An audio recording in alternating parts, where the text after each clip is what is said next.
Baik, Assalamualaikum.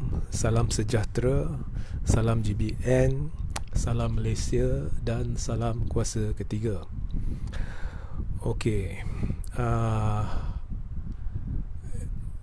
hari ini saya ingin menyentuh sedikit berkenaan dengan perkembangan politik negara dengan cara yang membandingkan apa yang berlaku sekarang dengan apa yang berlaku di sekitar zaman pentadbiran Tengku Abdul Rahman dan Tun Abdul Razak, ya, dari sudut apa orang kata sosioekonomi, bukan pada politik, ya, lebih kepada sosioekonomi. Sebab sekarang jap ya, come here.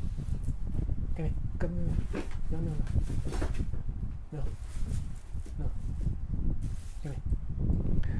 Maaf ya, kucing ganggu.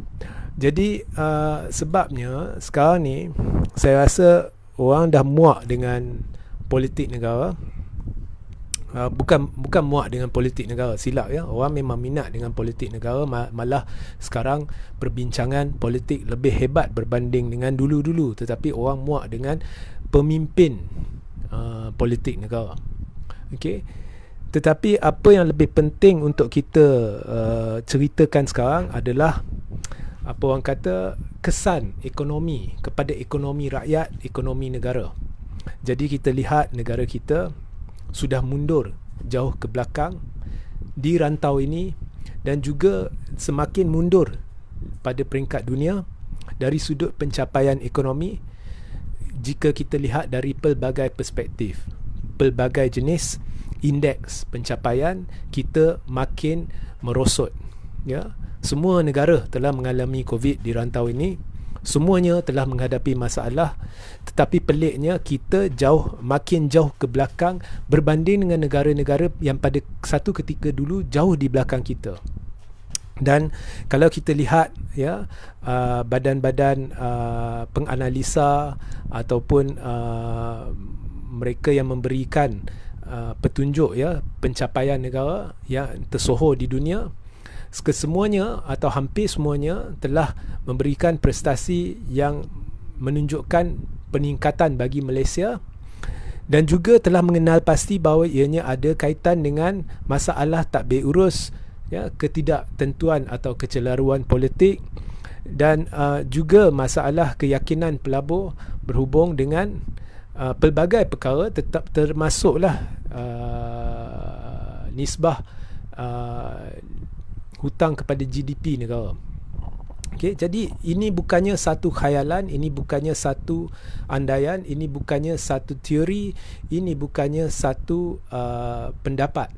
Ini adalah hakikat yang menimpa negara kita.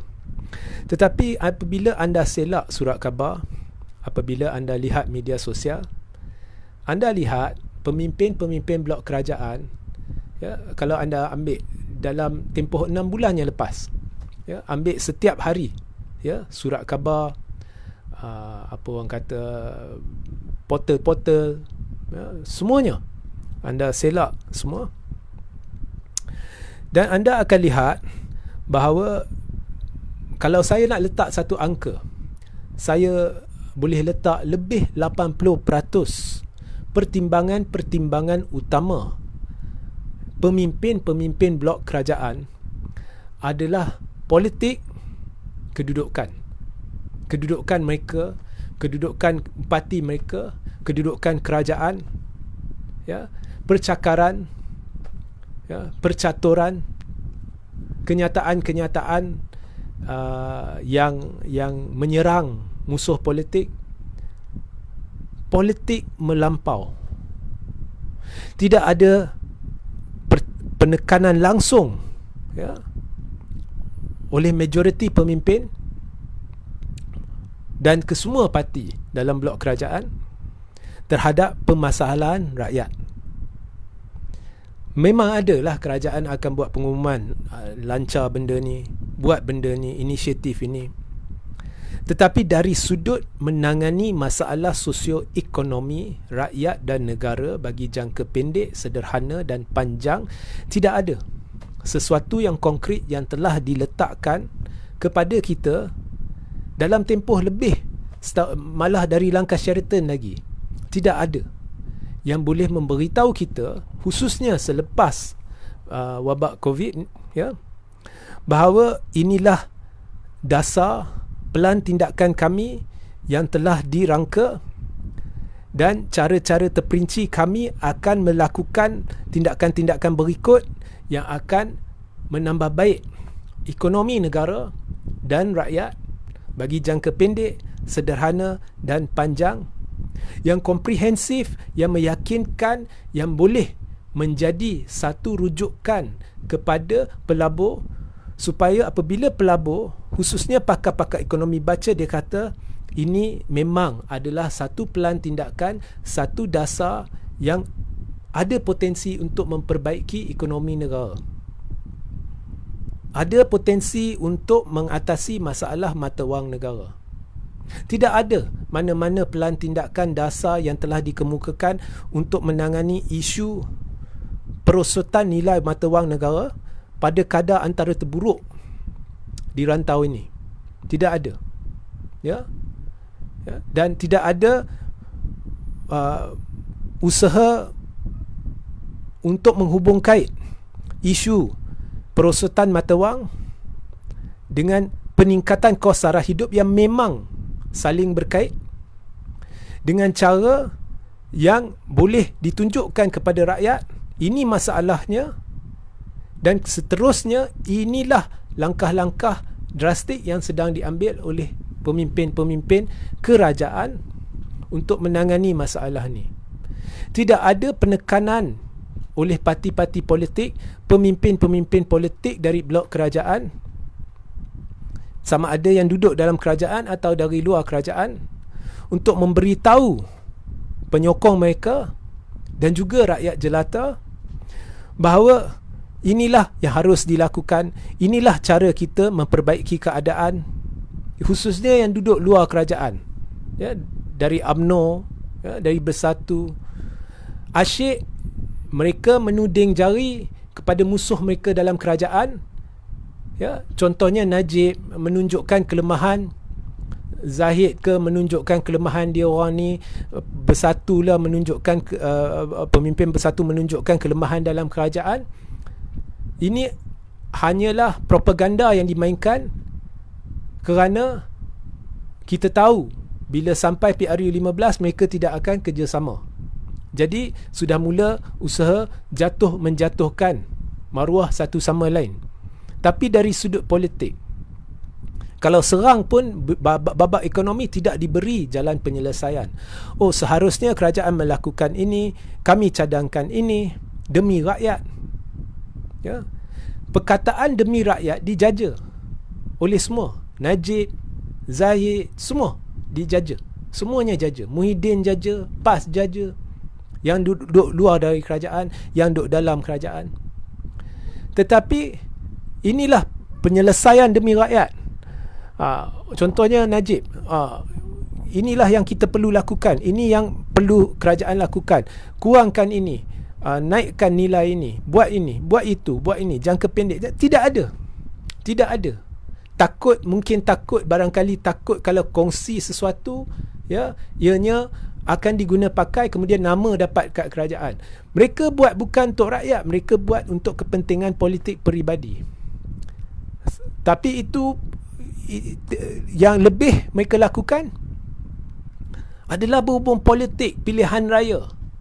Pilihan raya yang tak perlu diadakan sedang hangat dibincangkan, sedangkan penggal penuh Parlimen ke-14 lama lagi nak berakhir. Ramai orang fikir Mei, bukannya Mei.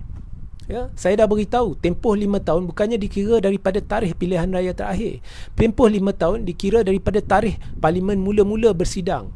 Tak silap saya bulan Ogos ke September 2018. Jadi Ogos atau September 2023 baru Parlimen perlu dibubarkan secara wajib. Ya, kalau betul lah Parlimen mula-mula bersidang pada Ogos atau September, kena cek balik. Ya. Jadi lama lagi. ya, dan tidak ada alasan munasabah yang telah dibentangkan mengapa perlu pilihan raya. Malah seharusnya kluster mahkamah membantu memperkukuhkan kerajaan mereka sendiri, iaitu kerajaan UMNO, ya, dan Perdana Menteri yang mereka calonkan sendiri, ya. Bukannya cuba meruntuhkan kerajaan dengan tekanan yang diberikan perlu bubar parlimen. Okay? Jadi itu yang menjadi fokus. Nak bubar parlimen, nak kutuk ratib nama Tun Mahathir, ya, itu kegemaran Najib, ya. Ratib nama Tun Mahathir yang berdepan berpuluh-puluh tuduhan mahkamah ialah Najib, tapi nama yang diratib ialah Mahathir, yang setakat ini tidak pernah dituduh di mahkamah dengan tuduhan jenayah. Najib sendiri, pentadbiran dia gagal menemui sebarang unsur salah laku oleh Mahathir. Cakap, bercerita banyak, bukti tak ada. Biarpun masa Najib dulu menjadi Menteri Kewangan dan Perdana Menteri, dicuba, tak ada. Okay? So, banyak isu politik peribadi bersifat kepentingan peribadi dilontar. Pemimpin-pemimpin kerajaan babak cara nak atasi nilai mata wang yang merosot, ekonomi yang merosot, mudarat, hampir tidak ada. Pelan tindakan tidak ada. Dasar tidak ada. Ya. Kalau keluar negara diceritanya benda yang bukan-bukan, iaitu pegawai kerajaan tidak harus menggunakan bahasa Inggeris, membawa Malaysia ke belakang.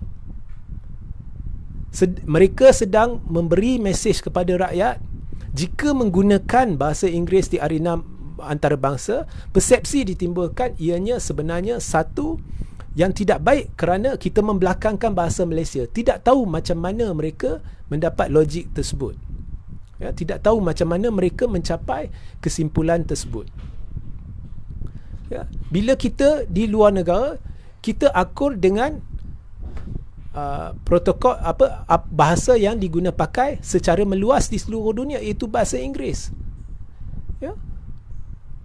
Kalau kita nak kata bahasa Malaysia lebih di arena antarabangsa, kita nak orang antarabangsa akur bahawa bahasa kita begitu penting sehingga kita tidak sanggup menggunakan bahasa Inggeris, mereka akan berkata, apa dosa yang dilakukan menerusi penggunaan bahasa Inggeris sehingga Malaysia begitu menentang bahasa Inggeris. Bukannya mereka suruh, ya, Malaysia berhenti gunakan bahasa Malaysia di negara ini. Kalau nak majukan boleh, tetapi sampai menghalang pegawai kerajaan dan sampai menghalang civil servant untuk menggunakan bahasa Inggeris, saya rasa itu dah melampau. Itu dah tak masuk akal.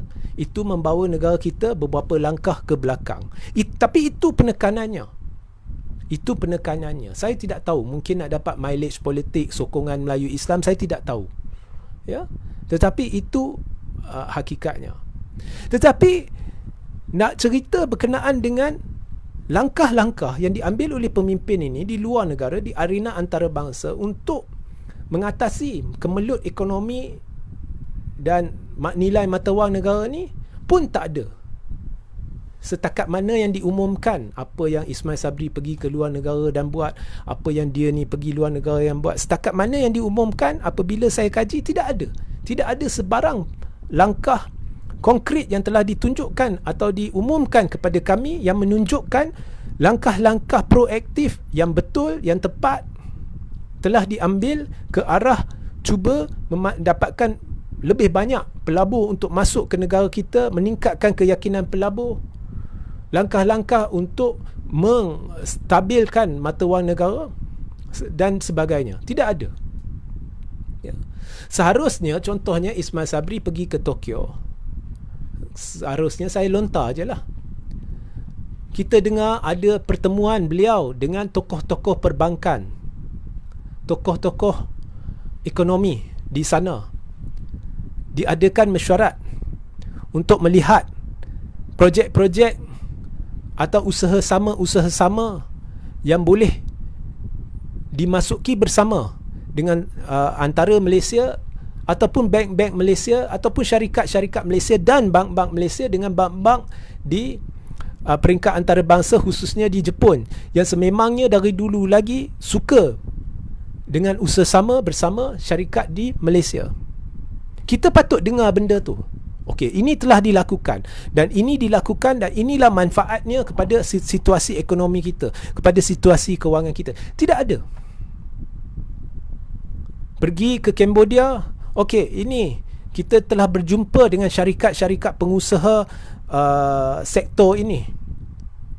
Dan kita telah berbincang dengan bank-bank tertentu sebegini. Atau ke China. Ataupun mengadakan lebih lawatan, membawa satu rombongan perdagangan dan perbankan ke China. Bincang. China ada banyak duit. Bertrilion US dollar. Dia tidak tahu nak gunakan macam mana. Ini yang saya telah difahamkan. Ya. Dan dia amat rela asalkan ianya boleh membawa manfaat kepada negara. Tidak ada, kita tidak dengar. Kalau ada, mungkin dirahsiakan, tapi kita tidak nampak benda tu diumumkan. Dan amat pelik jika ianya dilakukan tetapi tidak diumumkan, kerana seharusnya benda-benda begini kerajaan sememangnya akan umumkan, kerana ini akan meningkatkan keyakinan pelabur. Tidak ada. Jadi seolah-olah kerajaan ini tidak tahu berfungsi, ataupun menteri-menteri tidak tahu berfungsi, ataupun mereka tidak tahu berurusan dengan pihak-pihak bank, tokoh-tokoh perbankan ekonomi di luar negara. Barangkali kerana tidak ada pengalaman yang cukup, atau tidak ada keyakinan, atau tidak ada kemampuan. Ya. Kalau kita lihat dulu, ya, pada zaman Tengku Abdul Rahman, Tun Razak, ini adalah penekanan utama. Pada zaman itu berlaku banyak revolusi perbankan, perindustrian, ekonomi, usaha, ya, berhubung dengan memperkasakan Bank Bumiputera, ya, cadangan menubuhkan Petronas, sebuah minyak, syarikat minyak dan gas, ya, cadangan-cadangan yang telah dikemukakan untuk meningkatkan aset negara dengan menerusi usaha sama dengan bank-bank terkemuka, tokoh-tokoh bank terkemuka di seluruh dunia. Itu penekanan yang diberikan oleh tokoh-tokoh seperti Tun Ismail Ali, ya, Allahyarham Tengku Abdul Rahman, Allahyarham Tun Abdul Razak, dan mereka yang dipercayai oleh Tengku dan Tun Abdul Razak. Saya mendapat ini sebab saya tertarik dengan satu wawancara Sinar Harian. Saya tertarik. Wawancara itu diadakan dengan Tengku Razali. Dan disebabkan tertarik dengan tu, saya telah mendapatkan maklumat lanjut berhubung penekanan-penekanan yang diberikan. Kemudian saya mendapat banyak maklumat berkenaan dengan cara pemikiran pemimpin-pemimpin masa dulu yang sememangnya melakukan sesuatu demi rakyat. Bukannya masa dulu bila selak surat khabar, pemimpin-pemimpin kerajaan bercerita, kau ni tak tahu cakap apalah, kau dekat DAP diamlah, kau ni diamlah, ya. Ataupun kita patut ada pilihan raya awal, hari-hari buka, kita patut pemimpin, saya rasa menteri besar ni tak sesuai lah, atau dia ni, atau menteri besar pula tuding jari lah, atau dia pecat ni lah, pecat tu. Bukan benda-benda ini yang menghiasi halaman-halaman utama muka surat khabar. Halaman-halaman utama dihiasi dengan langkah-langkah konkret yang telah diambil oleh kerajaan Malaysia, termasuk pertemuan-pertemuan konkret dengan tokoh-tokoh yang terkemuka, yang relevan, bersesuaian dengan masalah dalam negara dari sudut sosioekonomi dan cara memperkasakan sosioekonomi negara. Dan benda ni dipaparkan sekali dengan penjelasan bagaimana ianya akan meningkatkan sosioekonomi negara dan rakyat.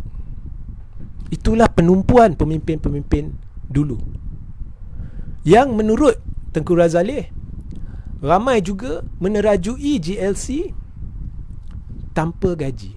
Termasuk Tengku sendiri. Dia yang mencadangkan penubuhan Petronas, dia yang menerajui Petronas pada awalnya selepas mencadangkan penubuhannya, dialah yang telah membantu menggubal draft Akta Petroleum, dan dia tidak ingin menerima sebarang bayaran. Kerana bagi dia dan bagi banyak pemimpin, ianya adalah jasa kepada negara. Perdana Menteri pada ketika itu 3,000 lebih gaji dia.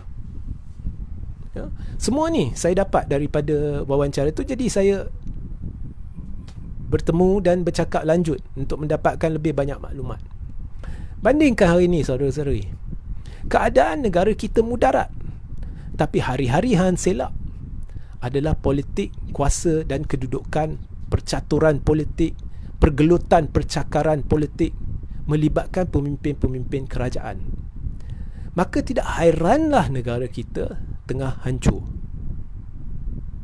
Bukannya niat saya hendak membuat live ini untuk memberitahu kerajaan Ismail Sabri patut berundur.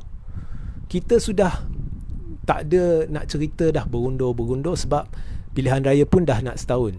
Jadi sama ada yang di-Pertuan Agong mendengar keluhan rakyat dan mengisytiharkan darurat politik, atau kita teruskan benarkan Ismail Sabri untuk mentadbir negara sehingga tempoh penuh Parlimen ke-14 tamat.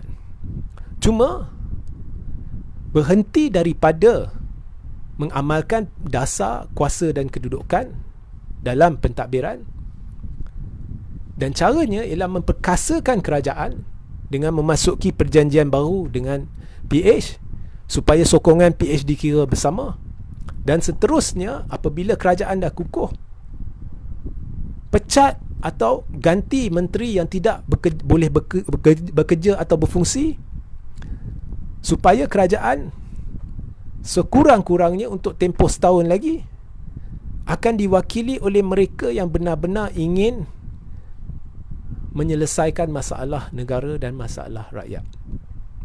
Ya? Kalau boleh, darurat politik. Ya, darurat politik dan tubuhkan majlis yang sesuai. Ini amat diperlukan. Sama ada mana-mana majlis lah. Tak semestinya perlu The Rakyat's Council yang saya cadangkan ke Majlis Pemulihan Negara ke apa ke. Diterajui oleh tokoh-tokoh negarawan yang memang berpengalaman seperti Tun Mahathir, Tengku Razali Hamzah, tokoh-tokoh pemikir, peguam tersohor, yang mewakili rakyat, yang dipercayai rakyat. Pelabur pun yakin. Pelabur dah makin tidak yakin dengan sistem kerajaan di negara ni, sistem pilihan raya di negara ni, dan kemampuan pemimpin-pemimpin yang ada memimpin negara ni. Jadi itu akan meningkatkan keyakinan pelabur. Dan majlis ini akan menumpu kepada permasalahan sosioekonomi negara dan rakyat. Jika tak boleh, jika keluhan rakyat tidak didengar, maka benarkanlah. Tak apalah, nak buat macam mana? Biarkan Ismail Sabri mentadbir, tetapi hentikan dasar sogokan kuasa dan kedudukan ni. Kena rombak kerajaan, kurangkan menteri, perkasakan kerajaan, masuk perjanjian baru dengan PH supaya sokongan ahli-ahli parlimen PH dikira sebagai majoriti Ismail Sabri. Kemudian pastikan yang duduk dalam kerajaan tahu apa nak buat. Banyakkan pertemuan dengan tokoh-tokoh perbankan, tokoh-tokoh perniagaan di luar negara, perjanjian-perjanjian, usaha sama, dan cari jalan untuk membawa dana masuk ke dalam negara kita, sama ada berunding dengan China ke Jepun ke, untuk memperkukuhkan nilai mata wang negara kita. Basic, mudah, tapi mereka terlalu khusyuk berpolitik, siang malam berpolitik demi kuasa dan kedudukan. Rakyat, tuanku, seksa. Jadi itu pencerahan saya. Jadi jika anda ada soalan, anda boleh bertanya. Bermula sekarang, saya akan luang masa 5 minit.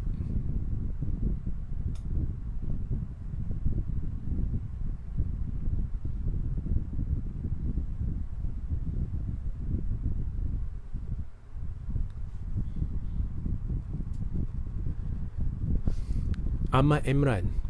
Najib cakap sana sini burukkan nama Tun M. Kononnya zaman PH Tun suruh rakyat ikat perut.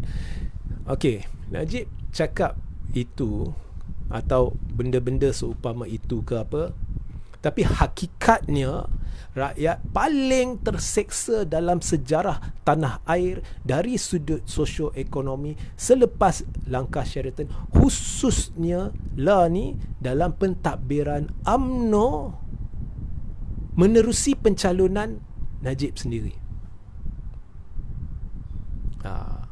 Najib kaki putar alam. Ya. Sekarang ni pentadbiran UMNO yang ditubuhkan menerusi pencalonan Najib sendiri. Rakyat kini paling terseksa dalam sejarah Malaysia moden lah. Ya, moden lah zaman kalau nak banding dengan Tun pun boleh. Ya. Najib tak ada modal. Kerja dia ratib nama Tun. Ya.